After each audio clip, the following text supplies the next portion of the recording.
Salam sejahtera dan salam Sarawakku sayang bersama saya Grace John Lee. Fokus utama pembaharuan ekonomi negara ke arah ekonomi baharu mesti dilakukan agar setaraf dengan pembangunan yang dilaksanakan di negara-negara jiran. Menurut Premier Sarawak, Datuk Patinggi Tan Sri Dr. Abang Abdul Mazuhari Tun Datuk Abang Openg, ekonomi Malaysia harus berasaskan kemampanan serta tenaga boleh diperbaharui sekiranya ingin lebih yakin untuk bersaing dengan negara-negara tersebut.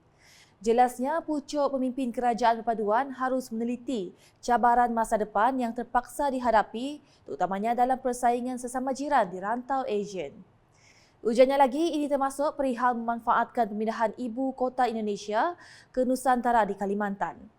Beliau berkata demikian ketika menyampaikan amanat dalam Konvensyen Nasional Kerajaan Perpaduan di Kuala Lumpur pada Ahad.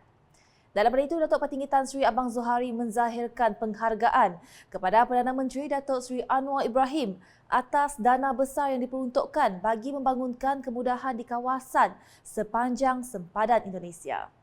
Beliau menaruh harapan bahawa dengan peruntukan sedemikian, kemudahan seperti kompleks kastam, immigration dan kuarantin CIQ terbedu akan dinaik taraf sama seperti pembangunan semula CIQ Entikong di Kalimantan.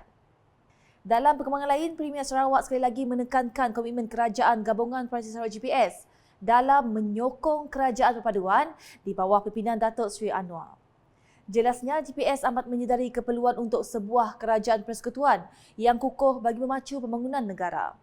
Oleh sebab itu, katanya, kerajaan GPS telah memutuskan untuk menjadi sebahagian daripada kerajaan perpaduan seperti yang dititahkan oleh Seri Paduka Baginda Yang di-Pertuan Agong. Sementara itu, Perdana Menteri dalam amanatnya turut memuji kerajaan Sarawak di bawah pimpinan Datuk Patinggi Tan Sri Abang Zohari kerana telah jauh ke hadapan berbanding negeri lain dalam pembangunan berasaskan teknologi baharu. Sementara itu, sambutan perayaan didirikan tanpa mengira latar belakang dan kaum dan agama merupakan kunci perpaduan dalam kalangan masyarakat majmuk di negara ini.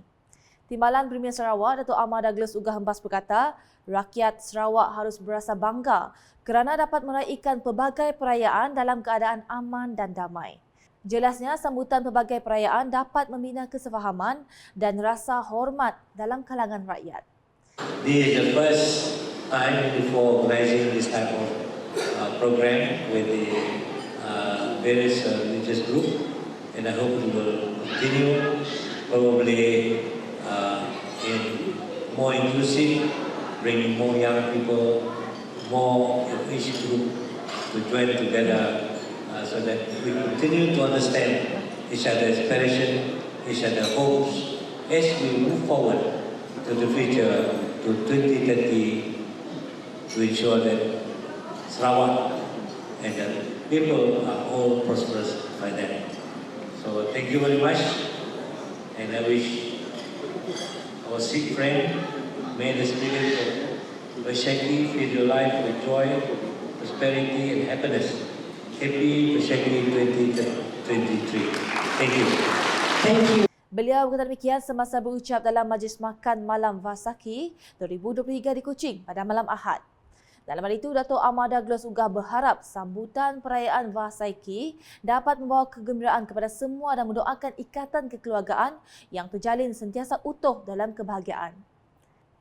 Laporan seterusnya, satu memorandum persefahaman MOU telah dimeterai antara Universiti Asanwe dan Camp Science HRD Sdn Bhd untuk mewujudkan kerjasama dalam bidang latihan berkaitan kemampanan, pembinaan kapasiti serta inisiatif kemampanan yang lain. Kolaborasi ini akan menyaksikan kedua-dua pihak memanfaatkan kekuatan masing-masing untuk membangunkan program latihan yang praktikal bagi mempercepatkan penggunaan amalan lestari dalam sektor perniagaan di negara ini. Timbalan Premier Sarawak, Datuk Seri Profesor Dr. Sim Kui Hian berkata, kerjasama ini merupakan langkah baik untuk mempromosi dan membangunkan inisiatif kemampanan bukan sahaja di Sarawak, malahan juga di seluruh Malaysia. Jelasnya, Kerajaan Sarawak menyokong pelaksanaan inisiatif kemampanan selaras dengan strategi pembangunan pasca COVID-19 PCDS 2030. Tambah Datuk Seri Dr. Sim, aspek kemampanan amat penting untuk diintegrasikan dalam kehidupan termasuk ketika mencari punca pendapatan di samping menyokong agenda kemampanan Malaysia. Sehubungan itu, katanya rakyat Malaysia boleh mendapat manfaat sekiranya mempunyai kesedaran dan pemahaman tentang aspek kemampanan dan implikasi jangka panjangnya terhadap kehidupan. Beliau berkata demikian selepas menyaksikan pemeteraian MOU tersebut di Kuching pada Sabtu.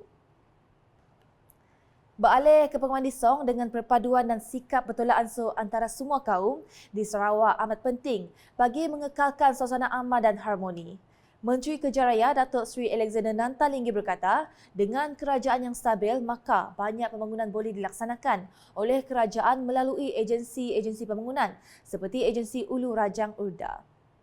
Justru itu, beliau yang juga ahli Parlimen Kapit berharap supaya rakyat di Song terus bersatu padu bagi mengekalkan kestabilan politik di Sarawak amnya. Katanya beliau dan ahli Dewan Undangan Negeri Adun Katibas, Lidam Asan, akan berusaha membawa pembangunan infrastruktur dan ekonomi ke daerah Song dan bahagian Kapit. Pada masa sama, beliau berharap rakyat di Kapit bersabar kerana banyak pembangunan yang telah dirancang dan sedang dibina. Datuk Seri Alexander berkata demikian semasa merasmikan Majlis Pengerami Makai Malak Manta Gawai Dayak Daerah Song 2023 di Balai Raya Song pada Sabtu. Terdahulu, Lidam dalam ucapannya memberitahu majlis tersebut memperlihatkan perpaduan dan kekuatan penduduk Lusong yang sentiasa bekerjasama dalam membangunkan daerah itu. Beliau juga menyeru badan bukan kerajaan NGO Dayak supaya sama-sama memartabatkan adat resam dan budaya masyarakat Iban. Paparan berikutnya, pembinaan sebuah terusan besar yang melibatkan projek tebatan banjir Sungai Batang Semerahan dan Sungai Batang Sadong yang dianggarkan sebanyak 300 juta ringgit dijangka siap dalam tempoh 2 tahun. Pengerusi Agensi Pembangunan Bersepadu Wilayah Semerahan IRSDA yang juga Menteri Pelancongan Industri Kreatif dan Seni Persembahan Sarawak, Datuk Seri Abdul Karim Rahman Hamzah berkata, projek 2 pakej yang giat dilaksanakan itu adalah bagi menerangi masalah banjir. Menurutnya, antara kawasan yang sering terjejas banjir ialah di sekitar kawasan pedalaman dan hulu Semerahan seperti Asajaya, Sadong Jaya dan kawasan sekitarnya. Beliau berkata demikian dalam sidang media selepas Majlis Ramah Tamah Aidilfitri Asajaya 2023 di Kompleks Sukan Asajaya pada Ahad. Datuk Seri Abdul Karim menambah, projek tersebut dilaksanakan oleh agensi pelaksana IRSDA iaitu Jabatan Pengairan dan Saliran DID Sarawak yang melibatkan sebuah terusan kira-kira 30 meter lebarnya. Jelas beliau, apabila projek itu siap, lebihan air akan masuk ke dalam terusan dan keluar ke Sungai Batang Semerahan dan Sungai Batang Sadong. Sementara itu, beliau juga Adun Asajaya memberitahu kawasan Sebuyau, Muara Tuang, Asajaya, Setakan, Simunjan dan Gedong pada masa kini sedang giat dibangunkan dengan pelbagai pembangunan. Sekian edisi Tengah Hari bersama saya Grace John Lee. Berita yang berlanjut berlipati di semua platform di media sosial UKAS termasuk portal ukas.sarawak.gov.my dan UKAS channel di YouTube. Sebelum mengakhiri buletin UKAS edisi Tengah Hari ini, saksikan sorotan Majlis Makan Malam Vaisakhi 2023 yang disempurnakan oleh Timbalan Premier Sarawak, Datuk Ahmad Douglas Ugahambas di Kuching pada malam Ahad.